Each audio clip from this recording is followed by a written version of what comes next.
Hi there again. This is Virginia Roberts Dufresne.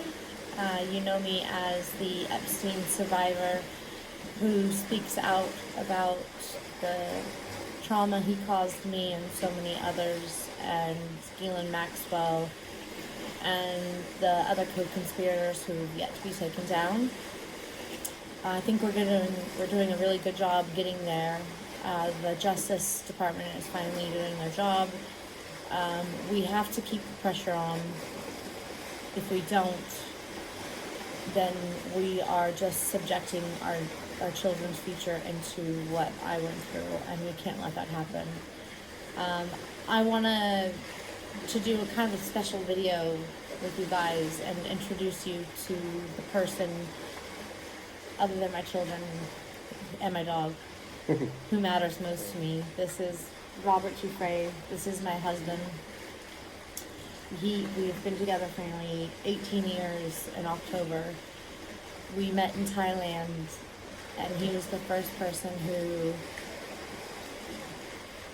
told me what I was going through was not okay. It was bad. Everyone in my life at that time was like, what are you complaining about? You're flying around in jets and you're making money, and nobody actually understood the fullness of the abuse that I was being endured to. And when I told this guy over here, he looked at me and he said, I can't believe it. It's stranger than fiction. And you don't have to go back to that. He got on his knees and he asked me to be his wife. So 10 days later, we were married in Doi Sep Temple, and for 18 years, he's been my best friend, my lover, my husband, and the person who's always got my back. So I'll let you hear a little bit from Robbie about our experience in Thailand and how we got to where we are today. Well, as she said, we were married within 10 days in Doi Sep Temple in Chiang Mai. And quickly soon after that, I got to experience the trauma she went through. And even years after that, the nightmares, the tribulation that she had to fight, just live a normal life. I think once a person has been victimized in any way, they suffer, and until their voices are heard and until they can find peace, I think it's a never-ending circle. And I think The cycle's got to stop. That's what we're doing here. That's what Victims Refuse Silence is about, is stopping that cycle. You can go from victim to survivor and from survivor to thriver. And that's the transition that we want to see happen in the world, instead of this cycle of abuse where you either become a victim and a shell and you self-harm, you might turn to drugs, you might turn to alcohol, you might turn to prostitution because you think that's all you're worth, or you might commit suicide. And then the other side of it is sometimes the abused becomes the abuser. These cycles need to stop. Sorry? cycles as well as people, but when you actually meet someone who's been abused, you've actually got to not go down to their level, but you've really got to understand the fact that this person's been traumatized and they need support. And I'm not saying that you have to be the prince in shining armor. It's about just hearing them, talking to them, and speaking out. You've got to speak out. You can't just protect these people. And if those people that you go to can't help you, go to another person. You can't let the abuser get away. Because we've all got to stand together. That's what I think. I think we've got to stand together, and I think we've got to make it apparent that we won't stand for this any longer.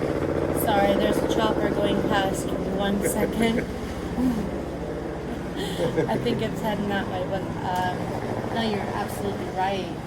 Speaking out, it took me a long time. It took me till I had kids to realize that I can't let them grow up in this world. Um, And even when you did, what did you do? You got shamed, you got put down, harassed, followed, death threats. death threats. I've had lights shining in my windows at night to the point where I've had to hide my children. I've had pictures of my children thrown on the table during depositions. I've had the worst of the worst. And I think by just standing in your concrete boots and saying, I'm not going anywhere. I'm staying right here. You cannot bully me into silence.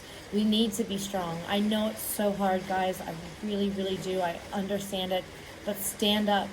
Stand up for yourself. Stand up for your children. Stand up for other people's children. That's the only way that we're going to stop this cycle. The new movement, and I thank God for the Me Too movement. Thank you to all of the victims and survivors of the Me Too movement who stood up and said, wait a second, this is so wrong. The new movement has now got to be children. We've got to think about our children. Hashtag save the children. Hashtag kids too. There's not a time that if I have to allow my children to walk out, based upon the threats and also the co-conspirators that have been in your life, there's not a time where my kids want to go down the corner store. That is that fear. You know what I mean? It's just like, we've got to band together. We've got to say enough's enough. Enough is enough. It's been enough for the last 100 years. I mean, why have we accepted it? Why?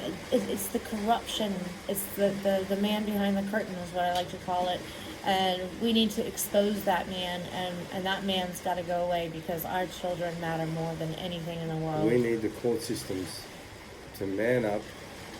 Stop giving these guys 4 years, 5 years on a great plea deal. We need to go do their time. They need to know that if you want to hurt a child, there's no middle ground. You're going away for life. You want to hit a child, you're going in for life. Harsher penalties. It's an eye for an eye thing. So I kind of compare it to murder, right? Now, you might not because you might have been a person who's never been abused before, but I have. And I have parts of me that I'll never get back. So in my experience, they've taken a part of my soul. They've murdered a part of my soul that I'll never get back. Till this day. Till this day, until the day I die, I will carry these scars. I fight very hard. I might look hard on the outside, but on the inside, I'm a marshmallow. That's my husband. But it's so important to speak out. I think that's what we're trying to get across to. We've got to band together. The women and the men and the teenagers out there. We need to educate you. You need to know space. You need to know physical space. You need to know what to do in a situation when somebody offers you something. If it's too good to be true, then it probably is. So don't take it. We need to educate. As well. Parents need to be educated. Yes, parents need to be educated. Children need to be educated. Systems. Yeah. There's got to be a movement that is so powerful. There's not even a chance for segregation. And that's why I believe in this new movement. The kids, Kids too. I believe in that so much because it all stems from the child. If the child is healthy, the child lives a good life. I mean, I'm not talking about riches. I'm just talking about a safe life. Prevention is the best medicine, and we, by starting this movement, are starting a prevention movement. We don't want to see our next generation a hurt generation, because then, like I said, the cycle continues. I really appreciate everybody who has sent me letters and tweets and Instagrams. Thank you so much for your support. Also, sorry if she can't get back to you on everyone. She's been very ill for the last while. So if she hasn't got back to anyone, don't take it. It's personal. I only have two hands and one brain that's not fully functioning at the moment.